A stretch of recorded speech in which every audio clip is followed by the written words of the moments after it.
అందరికీ నమస్కారం. ఈరోజు ఇంత మంచి కార్యక్రమాన్ని ఆర్గనైజ్ చేసినటువంటి మన రోటరీ క్లబ్ వాళ్ళకి, ప్రెసిడెంట్ రోటరీ జెంట్స్ అండ్ ఇక్కడ స్కూల్లో మనకి అవకాశం ఇచ్చిన ప్రిన్సిపల్ గారికి అండ్ ఇక్కడ మనకి అంటే గెస్ట్ స్పీకర్గా వచ్చినటువంటి ఎంత బిజీ షెడ్యూల్ ఉండి కూడా అంటే అందరు కమర్షియల్ ఉంటారు, డాక్టర్స్ అందరు కూడా దాదాపుగా ప్రైవేట్ ప్రాక్టీస్ అంటే కమర్షియల్ ఉంటారు. అట్లాంటి తను కూడా మనకు టైం ఇచ్చి వచ్చినందుకు, మంచి సలహాలు ఇచ్చినందుకు తనకి, మన ఇక్కడ ఉన్న మెడికల్ ఆఫీసర్ గారు ఇంతమంది తక్కువ టైంలో కూడా ఇంతమంది ప్రెగ్నెంట్ ఉమెన్ని వాళ్ళకి మోటివేట్ చేసి ఇక్కడ వరకు పిలిచినారు అంటే వాళ్ళకు కూడా తన కూడా ఎంతో ప్రయత్నం చేసినది. ఇక్కడ మళ్ళీ వచ్చినటువంటి మన హెల్త్ ఫీల్డ్ స్టాఫ్ అందరికీ కూడా దాని మీద వచ్చినటువంటి ప్రెగ్నెంట్ వాళ్ళందరూ కూడా ధన్యవాదాలు. సో ఏం లేదు, ఆరోగ్యం గురించి అంతా చెప్పినారు. మెయిన్గా ఒకటి ఏంటంటే ప్లానింగ్ అన్నది కరెక్ట్గా ఉండాలి. ప్లానింగ్ ప్రెగ్నెన్సీ ఎప్పుడైతే మనసు శరీరము రెండు సన్నద్ధంగా ఉన్నప్పుడే ప్రెగ్నెంట్ అవ్వాలి తను. అప్పుడే తను కానీ తన గురించి కానీ తనకు పుట్టబోయే బిడ్డ గురించి కానీ బాగా చూసుకోగలుగుతారు. సో అందుకోసమని ఇప్పుడు చిన్న వయసులో ప్రెగ్నెన్సీ రాకుండా ఒక కరెక్ట్ ఏజ్లో 21 years తర్వాత మ్యారేజ్ చేసుకొని ఒక టైం ఇచ్చి భార్యాభర్తలకు మధ్యలో వాళ్ళకి అండర్స్టాండింగ్ ఒక టైం ఇచ్చి ఒక 1-2 years గ్యాప్ ఇచ్చిన తర్వాత ప్రెగ్నెన్సీ ప్లాన్ చేసుకుంటే కనుక ఆ లోపల కూడా ఈ ఫోలిక్ యాసిడ్ సప్లిమెంటేషన్ తీసుకుంటే దానివల్ల బేబీ పుట్టబోయే బిడ్డకి న్యూరల్ ట్యూబ్ డిఫెక్ట్స్ అని ఉంటాయి అన్నమాట. సో అవి రాకుండా మన జాగ్రత్తలు ఇప్పుడే ఎందుకు తీసుకోవాలి, నేను మంచిగానే ఉన్నాను కదా అనుకోకూడదు. సో మన పుట్టబోయే బిడ్డకు కూడా మనము మంచి ఆరోగ్యం ఇవ్వాలి అనుకుంటే కనుక ముందు నుంచే ప్రెగ్నెన్సీకి ముందు నుంచే ఫోలిక్ యాసిడ్ అనే సప్లిమెంట్ తీసుకుంటే కనుక మనకు బేబీకి ఇట్లా బ్రెయిన్కి సంబంధించిన సమస్యలు లేకుండా, వెనుపూసకు సంబంధించిన సమస్యలు లేకుండా పుట్టే అవకాశాలు ఉంటాయి. చాలా రేర్గా వస్తుంటారు అట్లాంటి కేసులు, అది కూడా మనం అవాయిడ్ చేసుకోవచ్చు.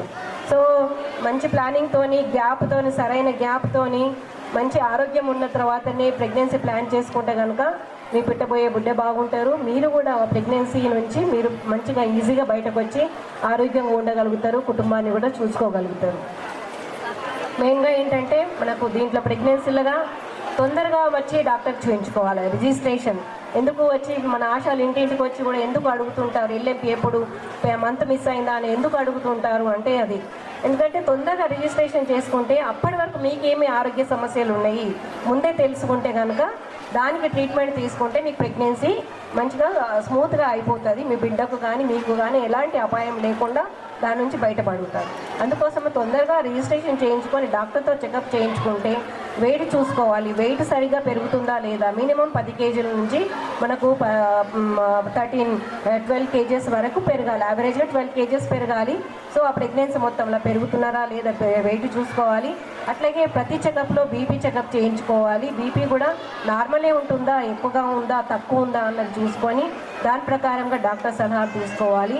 అట్లాగే ప్రతి నెల చెకప్లో హీమోగ్లోబిన్ టెస్ట్ చేయించుకుంటే మీకు సరిపడంత హీమోగ్లోబిన్ ఉందా. ఏ ప్రెగ్నెంట్కి కూడా 11 grams కంటే తక్కువ హీమోగ్లోబిన్ ఉండకూడదు. ఏ టైంలో చూసినా ఆమె 3వ నెల కానీ 5వ నెల కానీ 9వ నెల కానీ ఏ టైంలో చూసినా 11, 12 ఆ తర్వాతనే ఉండాలి. కానీ దానికంటే తక్కువగా ఉంటే కనుక వాళ్ళకు అనీమియా అనే సమస్య ఉంటుంది. అనీమియా వల్ల తనకి కూడా తొందరగా అలసిపోవడము, నీరసించడము, నడిస్తే ఆయాసం రావడము, కాళ్ళు వాయడము, మొహం వాయడము, తర్వాత అట్లాంటి సమస్యలు ఉంటాయి. తర్వాత దడదడ ఉంటుంది, పాల్పిటేషన్స్ అని అట్లాంటివి ఉంటాయి. సో హార్ట్ కూడా వీక్ అయిపోతుంది. దానివల్ల ఏంటంటే లోపల బిడ్డ కూడా సరిగ్గా ఎదగదు అని మనకు తక్కువ వెయిట్తో ఉండే బిడ్డ పుట్టే అవకాశాలు ఉంటాయి. అట్లానే ఉమ్మినీరు కూడా తగ్గిపోతుంది. సో ఇట్లాంటి సమస్యలన్నీ ఉంటాయి. అందుకనే ఖచ్చితంగా ప్రతి మహిళకి 11 grams కంటే తక్కువ ఉండకుండా మీ హీమోగ్లోబిన్ చెక్ చేయించుకోవాలి. సో ఫస్ట్ రిజిస్ట్రేషన్లోనే మీ హీమోగ్లోబిన్ చెక్ చేసుకుంటే ఎంత ఉంది, దానికి ట్యాబ్లెట్ వాడాలనా లేకపోతే ఇంజెక్షన్ తీసుకోవాలనా లేకపోతే ఇంకా ఏ సమస్య వల్ల హీమోగ్లోబిన్ తక్కువ ఉందన్న చూపించుకొని దానికి సరైన ట్రీట్మెంట్ తీసుకుంటే కనుక మీరు ఇట్లాంటి ప్రమాదాల నుంచి బయటపడవచ్చు. అట్లాగే షుగర్ టెస్ట్ చేయించుకోవాలి. తర్వాత అట్లాగే మనకి ఇంకేమైనా ఇన్ఫెక్షన్స్ ఉన్నాయా, ఏమైనా వైరల్ ఇన్ఫెక్షన్స్ ఉన్నాయా అట్లాంటివన్నీ చూసుకోవాల్సింది. HIV, HBsAg, VDRL.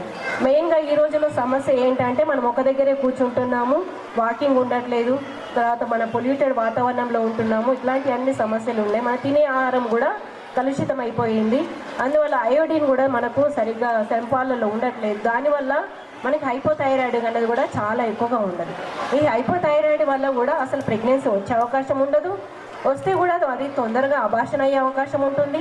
ఒకవేళ అబార్షన్ నుంచి బయటపడినా కూడా మీకు పుట్టబోయే బిడ్డ ప్రెగ్నెన్సీ వరకు వస్తే కనుక పుట్టబోయే బిడ్డకు కూడా ఐక్యూ లెవెల్స్ తగ్గిపోయే అవకాశం ఉంటుంది. అంటే మెదడు వాళ్ళకు తొందరగా గ్రాస్పింగ్ అనేది తక్కువ ఉంటుంది కొంచెం. అందువల్ల ఇట్లాంటి సమస్యలన్నీ గుర్తించాలి అంటే మేము మొత్తము ఎవ్రీ టైము బ్లడ్ చెకప్స్ చేయించుకోవాలి. అన్నీ కూడా పద్ధతిగా డాక్టర్తో చూపించుకొని అన్ని ఎదుగుదల కరెక్ట్గా ఉందా లేదా అనేది చూసుకోవాలి. అట్లాగే ఇస్తారు ప్రెగ్నెన్సీలో ఏం లేదు, అది పెద్ద బీమారి కాదు, ఏం కాదు, ఒక నార్మల్ న్యాచురల్ ప్రాసెస్ అది. అట్లా అని చెప్పేసి అమ్మలు అత్తలు చెప్పిన మాట, అమ్మమ్మలు చెప్పిన మాట కాదు. ఇప్పుడు మనం క్వాలిఫైడ్ డాక్టర్, చదువుకున్న డాక్టర్లు చెప్పిన సలహాలు పాటించాలి. దాంట్లో ఐరన్ కాల్షియం ట్యాబ్లెట్ ఖచ్చితంగా వేసుకోవాలి. నార్మల్ ఉన్నా సరే వేసుకోవాలి. హిమోగ్లోబిన్ 11 ఉన్నా 12 ఉన్నా కూడా వేసుకోవాలి. ఎందుకంటే ఎక్కువగా అవసరం ఉంటుంది ఇప్పుడు ఈ టైంలో ప్రెగ్నెన్సీలో. సో కనీసం మినిమము 180 ట్యాబ్లెట్లు ఐరన్ ట్యాబ్లెట్ వేసుకోవాలి. ఇంకా అంతకు మించి ఎక్కువ కూడా వేసుకోవాలి. 4వ నెల నుంచి ఐరన్ ట్యాబ్లెట్ వేసుకోవాలి. మొదటి 3 నెలలు మనము ఫోలిక్ యాసిడ్ ఇస్తాము, తర్వాత ఐరన్ వేసుకోవాలి. అట్లాగే కాల్షియం కూడా 2 పూటలు వేసుకోవాలి. ఒక 1000 మిల్లీగ్రామ్స్ కాల్షియం ఉండాలి. దాంట్లో ఏంటంటే ఒకటేసారి ఐరన్ కాల్షియం వేసుకుంటే కూడా అది అబ్జార్ప్షన్ అన్నది సరిగ్గా ఉండదు. అందువల్ల తినగానే ఐరన్ వేసుకొని 1 గంట 2 గంటల గ్యాప్ ఇచ్చిన తర్వాత మాత్రమే కాల్షియం వేసుకోవాలి. ఇదన్నిటి కూడా మించి ఏంటంటే మనకు తినే ఆహారం మన ఒంటికి పట్టాలంటే మనం ఏది తీసుకున్నా కూడా, ఎంత కాస్ట్లీ తీసుకున్నా కూడా ఆహారం ఒంటికి పట్టాలంటే మనం ఒకటి చేతులు ఒకటి హ్యాండ్ హైజీన్ ఒకటి మెయింటైన్ చేయాలి. ఇది ప్రతి ఒక్క సిటిజన్కి ఇది అవసరం. చిన్నపిల్లలను మొదలుకొని ప్రెగ్నెంట్ వాళ్ళైతేనేమి ఎవరికైనా ఏజ్ గ్రూప్ వాళ్ళకైనా కూడా చేతులు హ్యాండ్ వాష్ చేసుకున్న తర్వాతనే మనం తినే వస్తువు ముట్టాలి. ఎందుకంటే మనకు ఆ క్రిములు ఏవైతే ఉంటాయో దానివల్ల మన తినే ఆహారం కూడా ఒంటికి పట్టకుండా అది మనకు వామ్స్ అన్నవి తయారయ్యి మనం తీసుకున్న ఆహారంలోంచి పోషకాహారాలన్నీ కూడా అన్నీ కూడా అవి తినేస్తాయి. కాబట్టి మనం ఖచ్చితంగా హ్యాండ్ వాష్ చేసుకున్న తర్వాతనే భోంచేయాలి, ట్యాబ్లెట్ కానీ ఏమన్నా వేసుకోవాలి. ఇట్లాంటి జాగ్రత్తలన్నీ తీసుకోవాలి. మళ్ళీ తర్వాత ప్రెగ్నెన్సీ అన్న కానీ కొంచెం ఎక్కువ తీసుకోవాల్సి వస్తుంది. తీసుకునే ఆహారం మామూలుగా కంటే కూడా ఎక్కువ తీసుకోవాలి. అంటే మన కార్బోహైడ్రేట్ కంటే కూడా మన ప్రోటీన్ ఎక్కువగా తీసుకోవాలి. అందువల్ల ఈరోజు రోటరీ వాళ్ళు కూడా మనకు ప్రోటీన్ పౌడర్ ఇచ్చినారు. మామూలుగా కూడా ఈ ప్రోటీన్ పౌడర్ ఒకటే కాదు, మనము కమర్షియల్ ఒకటే కాదు, ఇంట్లో కూడా మీకు అన్నీ అందుబాటులో ఉంటాయి. మనకు ఎగ్లో కూడా మనకు మంచి ప్రోటీన్ ఉంటుంది, ఎగ్ వైట్లో. అట్లాగే మనకు కొన్ని ఇప్పుడు స్ప్రౌట్స్ అంటాం కదా, అట్లాంటివన్నీ కూడా మనం నానబెట్టి తినబడి పొద్దున తినొచ్చు. కొన్ని బాదాంలు, తర్వాత ఎండు ఖజూర్ కూడా రాత్రి నానబెట్టుకొని పొద్దున తింటే మనకు అవి తింటే ఏంటంటే తినే ఆహారం తినేది కూడా మంచిగా మన అబ్జార్ప్షన్ మంచిగా ఉంటుంది అనమాట. సో ఇట్లాంటి బేసిక్ చిన్నవి పెద్ద కాస్ట్లీవి కాదు, అందరికీ అందుబాటులో ఉండేటివే దాదాపుగా. సో అట్లాంటివి అన్నీ కూడా లేని వాళ్ళకు కూడా మనకు అంగన్వాడీ సెంటర్లో మనకు భోజనం ఉంటుంది, తర్వాత ఎగ్ ఇస్తారు, మిల్క్ ఇస్తారు, ఖచ్చితంగా పెరుగు ఉంటుంది, ఇట్లా కాయగూరలు అన్నీ కూడా ఉంటాయి. లేని వాళ్ళకు కూడా అట్లా ఆ రకంగా మనం అంగన్వాడీ రిజిస్టర్ చేసుకుంటే ఆ రకంగా తీసుకోవచ్చు. ఇంకా ఈ చిన్నవి అయితే మనకి ఖచ్చితంగా అందరూ కొనుక్కోగలుగుతారు, చేసుకోగలుగుతారు. ఎందుకంటే మదరు బేబీ ఇద్దరు మంచిగా ఉంటేనే మన ఫ్యామిలీ కూడా అందరూ బాగుంటారు. కాబట్టి మీరు ఆరోగ్యం చూసుకోవాలి. మీ పెట్టబోయే బిడ్డ ఆరోగ్యం కూడా దృష్టిలో పెట్టుకొని డాక్టర్ సలహాలతో ముందుకు వెళ్ళాలి. ఇట్లాగే మేడం కూడా చెప్పినట్టుగా స్కానింగ్స్ కూడా అంత ఇంపార్టెంట్. తొందరగా ఫస్ట్ స్కానింగ్ చేసుకున్నాలి, తర్వాత 5వ నెలలో టీఫా స్కాన్ చేసుకోవాలి, తర్వాత మీరు ప్రెగ్నెన్సీ అంతా ప్లాన్ చేసుకోవాలి. ఇంకొకటి ఏంటంటే చెప్పాలనుకుంటున్నాను, మీరు ఎక్కడ వెళ్ళినా కూడా డాక్టర్ ప్రిస్క్రిప్షన్ మీ వెంట ఉండాలి. మీ పర్స్ అయితేనేమి హ్యాండ్ బ్యాగ్లో మీ డాక్టర్ ప్రిస్క్రిప్షన్ కానీ ఎంసీపీ కార్డు కానీ ఖచ్చితంగా అందులో ఉండాలి. ఆ ఎంసీపీ కార్డులో ప్రతిదీ ఎంట్రీ ఉండాలి. ఏ ల్యాబ్లో టెస్ట్ చేసినా, ఏ డాక్టర్ చూసినా కూడా మీ ఏఎన్ఎం ఎవరైతే ఉన్నారో కన్సర్న్ ఏఎన్ఎం ఆశాలు అందులో ఎంట్రీ చేస్తారు. ఆ ఎంట్రీ చేసినప్పుడు ఆ బుక్ ఎక్కడ డెలివరీకి వెళ్ళినా, సపోజ్ చెప్పలేము ఏ టైంలో ఏం అవసరం పడుతుందో, జ్వరం రావచ్చు, ఇంకా ఏమైనా ఇబ్బందులు ఉండవచ్చు, ఆ దగ్గరలో ఏ హాస్పిటల్కి ఉంటే ఆ హాస్పిటల్ కూడా ఆ కార్డు తీసుకెళ్ళి చూపిస్తే కనుక మీది మొత్తము హిస్టరీ అందులో ఉంటుంది. దానివల్ల మీకు ఏం ట్రీట్మెంట్ ఇవ్వాలి, ఏంటి ఏమి ఇవ్వకూడదు అనేది వాళ్ళు చూసుకుంటారు. కాబట్టి ఏది మిస్ అవ్వకూడదు. మళ్ళీ ఇంకొకటి ఏంటంటే రిజిస్ట్రేషన్ అయిన తర్వాత ఆశాకు ఏఎన్ఎంకి ఏదైతే ఉందో మీ వివరాలు అందించాలి. ఎవరు కావాలని కూడా ఎక్కడికి తీసుకెళ్లాలని చెప్పి అనుకోరు, మీకు మంచిగా ఉండాలని చెప్పేసి మాత్రమే సలహాలు ఇస్తారు. సో వాళ్ళ నుంచి ఏమైనా కంప్లైంట్ ఉంటే కూడా మాకు చెప్పవచ్చు.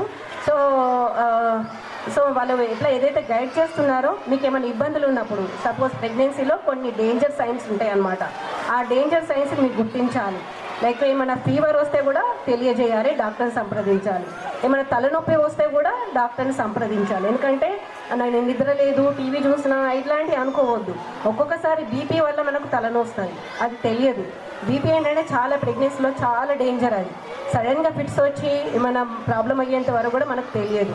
మళ్ళీ అందువల్ల హెడేక్ని చిన్న సమస్య అనుకోకూడదు. సో తలనొప్పి వచ్చినా, తల వికారంగా అనిపించిన, వాంతులు ఎక్కువ అవుతే కూడా అది కూడా ఇబ్బంది. మొదటి 3 నెలల్లో వాంతులు అవుతాయి, మార్నింగ్ లేవగానే మార్నింగ్ సిక్నెస్ ఉంటుంది, అది డిఫరెంట్.